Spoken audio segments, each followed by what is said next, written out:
Bienvenue à la grande édition de Rwanda TV. Tout de suite, les grands titres. L'Institut national de santé, RBC, en collaboration avec des organisations non gouvernementales et des jeunes en provenance de toutes parts du pays, se sont réunis pour discuter à l'occasion de la journée dédiée à la santé mentale.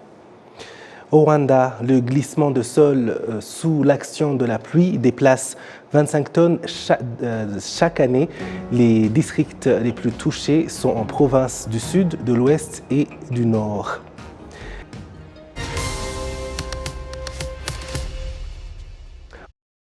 Bienvenue, chers téléspectateurs de la télévision rwandaise. Je suis David Carmel Ingabire et c'est une joie de vous retrouver. L'Institut national de la santé RBC, en collaboration avec des organisations non gouvernementales et des jeunes en provenance de tout le pays, se sont réunis pour discuter à l'occasion de la journée dédiée à la santé mentale. Ce problème est l'un de ceux qui sont identifiés aujourd'hui comme un obstacle au développement de nombreuses personnes, notamment les jeunes.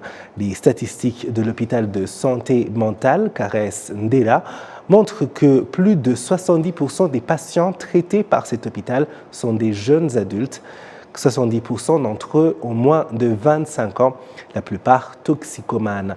Afin de continuer à faire face à ce problème, l'organisation non gouvernementale Solid Minds, en collaboration avec RBC, a lancé un programme appelé « Campagne de santé mentale adaptée aux jeunes », visant à aider les jeunes diplômés et des collèges et des universités à faire face à ces problèmes. Chaque année, le 10 octobre, le monde entier célèbre cette journée dédiée à la prise en charge de la santé mentale.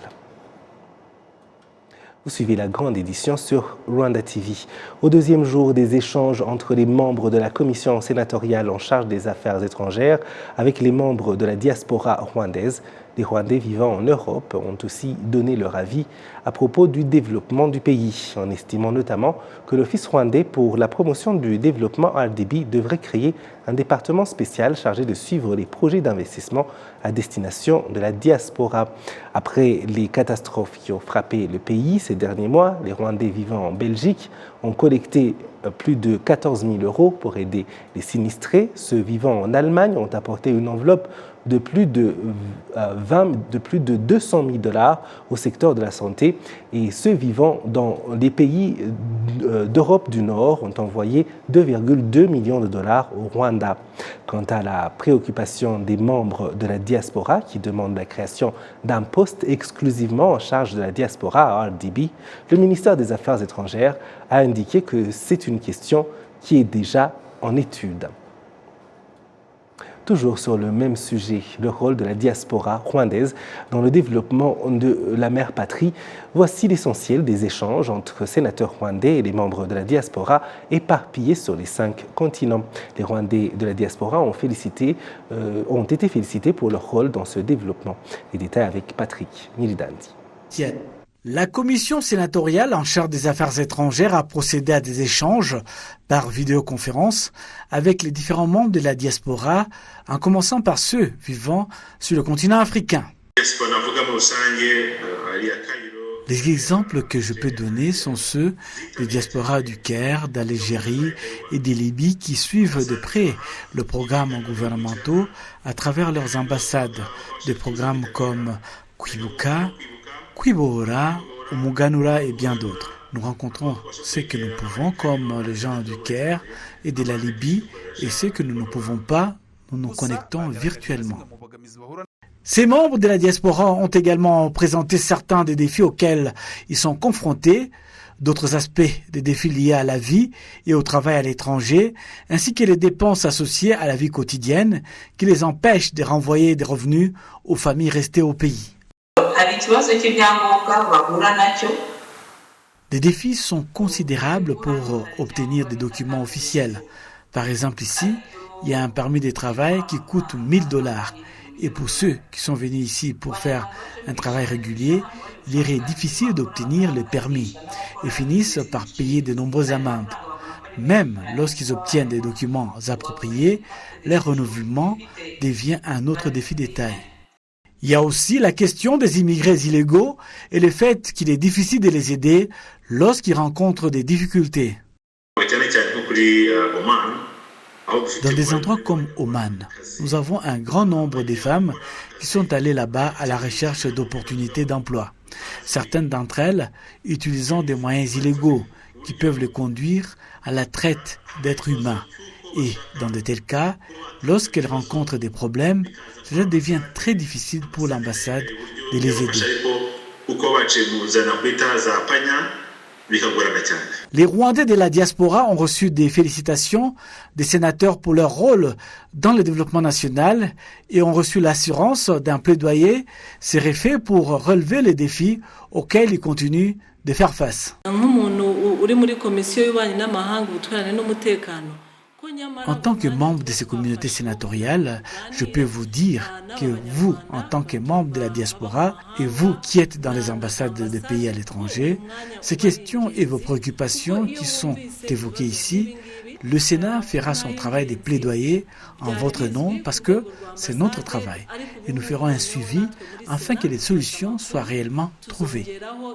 L'année dernière, les Rwandais vivant à l'étranger ont renvoyé plus de 469 millions de dollars américains, 77% des fonds allant directement à leur famille, ici dans le pays, et les 23% restants à des initiatives gouvernementales comme Ken Challenge, qui cherchait à fournir de l'électricité à 20 000 personnes ici au Rwanda. Les membres de la diaspora sont principalement composés d'étudiants, d'hommes et de femmes d'affaires, ainsi que des migrants dans différents pays du monde. Merci Patrick. Le tatouage, une sorte d'ornement corporel avec de la peinture permanente ou semi-permanente qui est devenue une mode qui traverse les cultures du monde. De plus en plus de jeunes Rwandais se prêtent à la tendance du tatou, la plupart revendiquant que c'est une forme d'expression artistique ou personnelle, une sorte d'affirmation de l'identité à travers des dessins, des écrits ou des symboles qu'ils arborent fièrement marqués sur leur épiderme. Le dermatologue Yaya Ouedraogo reconnaît que le port du tatouage est le droit de chaque personne. Cependant, il prévient qu'il faut bien s'informer et tester les qualités des outils des tatouages à utiliser. C'est d'abord le pigment utilisé. Ce pigment pourrait éventuellement être soit rejeté par l'organisme, donc donner soit des lésions de granulomes inflammatoires ou des granulomes à corps étranger. Donc, certains peuvent évoluer vers des lésions cancéreuses. Et donc, du coup, personnellement, je ne conseillerais pas ces lésions de tatouage. Mais c'est vraiment faire attention aux différents pigments qui seront utilisés. Voilà, donc voilà ce que je peux dire. Maintenant, quant à, je dirais, l'opportunité, c'est bon ou pas, bon, c'est vrai que bon, chacun pourra faire le choix, mais en tant que dermatologue, je pense que ce serait bon de s'abstenir de ces tatouages permanents. Parce que les pigments utilisés ne sont pas toujours des pigments qui pourraient être tolérés par notre organisme. Donc, ne sachant pas exactement comment nous allons réagir, notre organisme va réagir, je pense qu'il serait préférable de s'en abstenir afin d'éviter éventuellement d'autres complications. Le docteur Ouedraogo ajoute que pour ceux qui se sont fait tatouer et voudraient revenir en arrière, il y a de l'espoir, car des techniques d'effacement de tatouage existent. Les tatouages, effectivement, nous envoyons en consultation. Il y a certains qui viennent. Bon, l'aspect clinique, il y en a que ça se passe bien, le tatouage n'a pas de souci. Bon, mais souvent, il y a d'autres qui veulent qu'on efface. Voilà. L'effacer, on peut le faire au laser, on peut le faire chirurgicalement. Bon, l'aspect chirurgical, souvent, c'est tellement étendu que ça serait un peu difficile de pouvoir le faire. Et donc, souvent, on a besoin d'autres types de manœuvres. On est obligé soit de faire ça avec les chirurgiens généralistes qui pourront éventuellement l'enlever. Vous suivez la grande édition de la télévision rwandaise.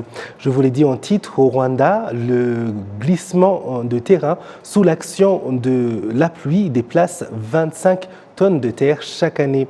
Certains des districts les plus touchés sont en province du sud, de l'ouest et du nord, là où 85% du sol risque d'être emporté par le ruissellement de l'eau. Les agriculteurs indiquent qu'ils perdent beaucoup parce que non seulement le sol, mais aussi les fertilisants subissent le même sort. Kassim Youssouf. Certains cultivateurs dans le district de Kamoni indiquent qu'ils sont obligés de s'aimer encore une fois du maïs car les premiers ont été emportés par les précipitations abondantes de la petite saison de pluie au Muhindo.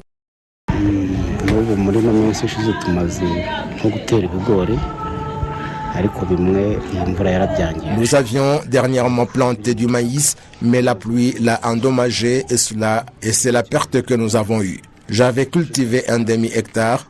C'est une perte parce que j'avais acheté la semence, mais comme nous avons encore du temps, nous plantons encore une fois du maïs.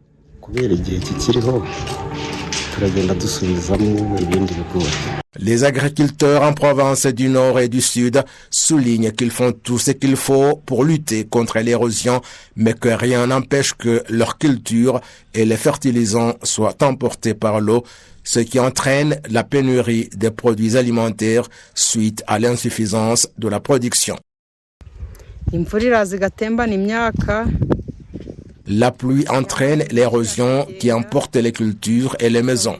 Nous souhaitons qu'on nous aide à lutter contre le ruissellement.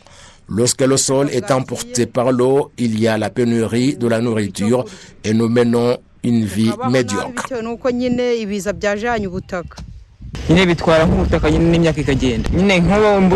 L'érosion emporte le sol et les cultures en même temps. Vous achetez les semences à un prix élevé et la pluie emporte tout sur son passage. Cependant, nous creusons des canalisations d'eau. L'inspection que l'Office rwandais de gestion des ressources en eau a effectuée a révélé que la province de l'Ouest, du Nord et du Sud sont les plus touchées par l'érosion.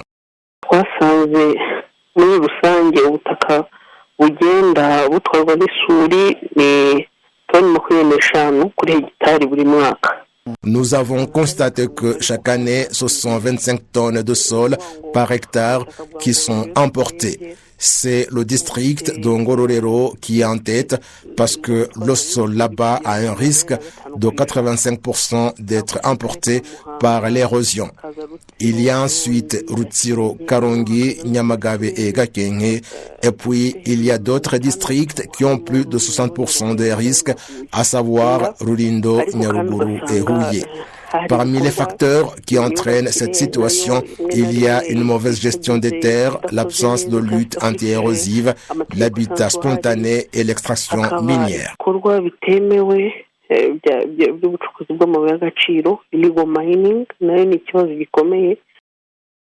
Le secrétaire permanent au ministère de l'Agriculture et des Ressources animales, le Dr Kamana Olivier, a par ailleurs fait observer que les agriculteurs sont invités à apporter leur contribution selon les moyens de chacun et que le gouvernement s'occupe d'autre chose pour atténuer le problème dû à l'érosion. twatanze ubutumwa kuva imvura ikiboneka y'umuhindo ngo abahinzi bacu bihutire gusubira mu rwanyashuri no gushyira gahunda zindi zinyuranye zo gufata neza ubutaka.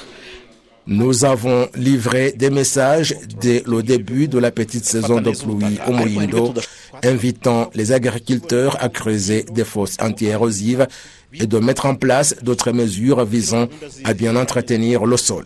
Il y a des choses que nous pouvons contrôler, mais il y a d'autres que nous ne maîtrisons pas.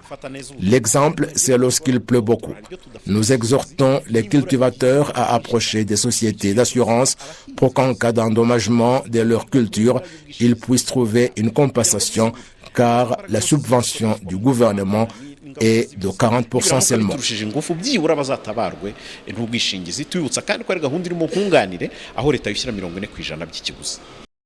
Selon la prévision météo, la petite saison de pluie au Muhindo sera caractérisée par la pluie avec la foudre et le vent, ce qui signifie que des mesures anti-érosives doivent être fermement appliquées parce que les catastrophes naturelles emportent non seulement le sol et d'autres infrastructures, mais également la vie des personnes. Le directeur général de la gendarmerie centrafricaine, le général Landry Urlich Depoten, en visite de travail au Rwanda, a fait savoir que l'une des raisons d'être venu est de remercier le Rwanda et ses organes de police qui ont approuvé que 50 agents de police de gendarmerie de son pays viennent bénéficier d'une formation. Kassim Youssouf, encore une fois. Les instances sécuritaires du Rwanda et de la Centrafrique sont liées par des accords de partenariat signés l'an dernier entre les deux parties. Ces accords concernent notamment la lutte contre les crimes transfrontaliers, l'échange de connaissances pour renforcer le professionnalisme dans les deux polices et bien d'autres domaines. Le général Landry Depo a dit à la presse que l'une des raisons de sa visite au Rwanda est de témoigner à son leadership la reconnaissance de son pays, particulièrement pour le rôle que le Rwanda joue dans la consolidation des organes de l'ordre en Centrafrique et surtout que 50 agents de police et de gendarmerie de son pays vont débuter au Rwanda des cours réservés aux agents de police. Les autorités rwandaises ont bien voulu nous aider parce que la République centrafricaine a besoin de former ses cadres, parce que nous sommes un pays post-conflit. Aujourd'hui, les autorités rwandaises ont décidé de nous aider en octroyant des places de formation aux policiers et aux gendarmes de la République centrafricaine.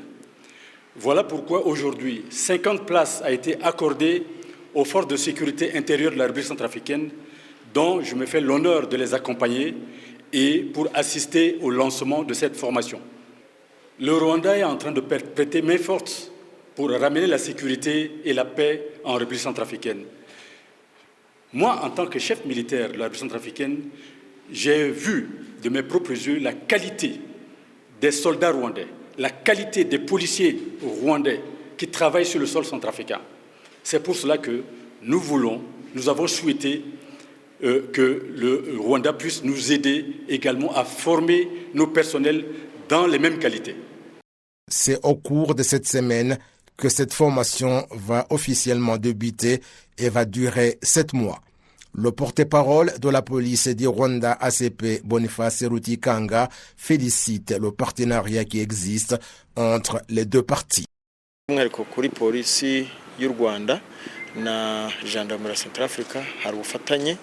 La police du Rwanda et la gendarmerie centrafricaine, nous avons des accords de partenariat axés sur l'échange d'informations, sur le renforcement des capacités et c'est pourquoi le général a expliqué qu'il y a 50 de leurs agents de police et de la gendarmerie qui suivront des cours ici au Rwanda à notre école de police à Mayange. C'est donc un partenariat normal qui va se poursuivre car cela s'inscrit dans le cadre de l'engagement du Rwanda pour le renforcement des capacités de la police centrafricaine pour qu'elle puisse ultérieurement mener des activités de maintien de la sécurité sans faire recours à d'autres pays.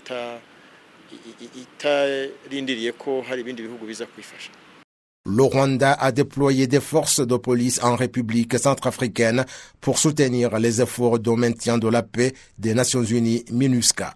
Dans la capitale centrafricaine, ces forces rwandaises ont eu, entre autres tâches, la protection des civils, la protection rapprochée des autorités centrafricaines, ainsi que des responsables de la MINUSCA.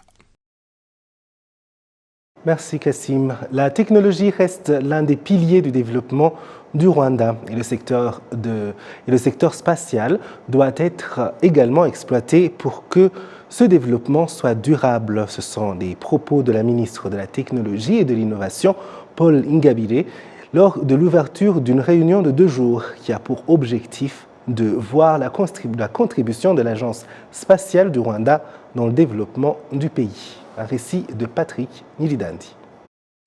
L'Agence spatiale rwandaise affirme que la technologie et les sciences spatiales au Rwanda ont apporté une contribution significative au développement de divers secteurs.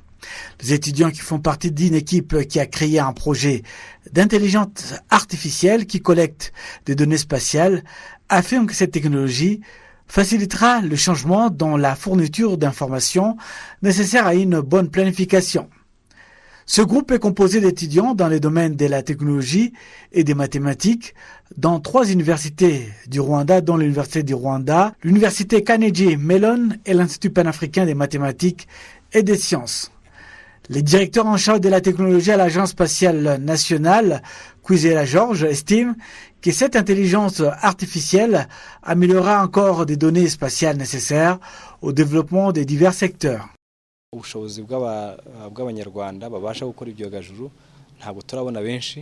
Très peu de Rwandais ont la capacité de fabriquer des satellites. Le Rwanda a envoyé de jeunes scientifiques au Japon et bientôt, ils vont finir les études dans ce domaine. D'autres suivront également après. Le Rwanda ne commandera pas des satellites à d'autres pays comme la Chine et les États-Unis. Nous voulons les fabriquer chez nous avec l'assistance d'autres nations comme le Japon récemment, mais que les compétences restent ici. La ministre des Technologies de l'Information, de la Communication et de l'Innovation, Paola Ingabire, a rassuré à l'intention des participants à cette conférence que le Rwanda continuera à investir dans la technologie. La ministre Paola a appelé les différentes institutions à unir leurs forces pour atteindre l'objectif du pays, celui de faire de la technologie spatiale la base d'une meilleure planification et d'une meilleure innovation. Cette conférence se tient au cours de la semaine dédiée à l'espace au Rwanda et à la Journée internationale de l'espace, célébrée le 10 octobre de chaque année. Et avant de passer à l'international, le Rwanda annonce avoir réduit le taux de détérioration des vaccins suite au stockage inapproprié. Indication faite à Kigali lors des discussions qui se sont focalisées sur l'importance de mettre en place un système fiable de réfrigération des vaccins. Kassim Youssouf. La réfrigération des vaccins est importante pour préserver leur efficacité. Ils sont souvent détériorés tout au long de la chaîne de transmission depuis l'endroit où ils sont fabriqués jusqu'à la population cible finale. Le Rwanda a cependant réalisé un progrès considérable en la matière, comme l'indique le docteur Eric Remera du Centre biomédical du Rwanda.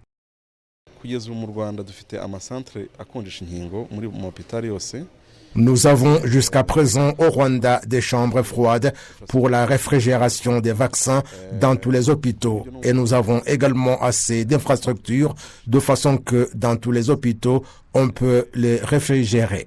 Autre chose que nous faisons, c'est nous assurer que les véhicules qui les transportent sont dotés de ce système et il y en a. Il y a le centre ASS avec qui nous collaborons qui nous aide pour que tout cela soit réalisé.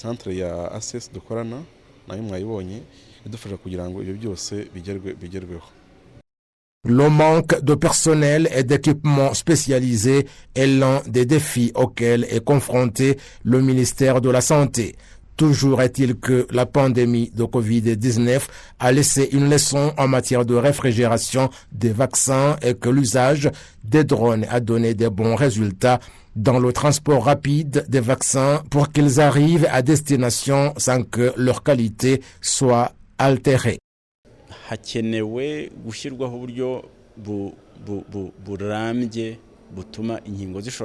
Il faut mettre en place un système stable et durable permettant que le vaccin arrive à la dernière personne cible.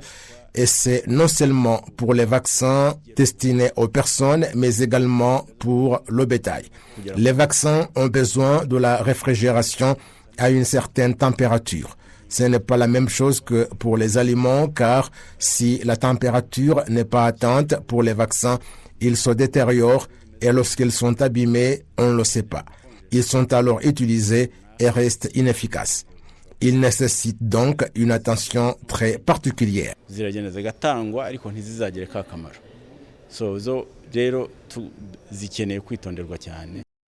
Afin d'accroître la capacité de cette chaîne de réfrigération des vaccins, le Rwanda, en collaboration avec différents partenaires, a lancé un projet de construction d'un centre au niveau africain qui enseignera et réalisera des recherches sur la réfrigération des aliments et des médicaments. 25% des vaccins dans le monde sont détériorés avant qu'ils soient utilisés parce que souvent ils ne sont pas stockés à leur température appropriée.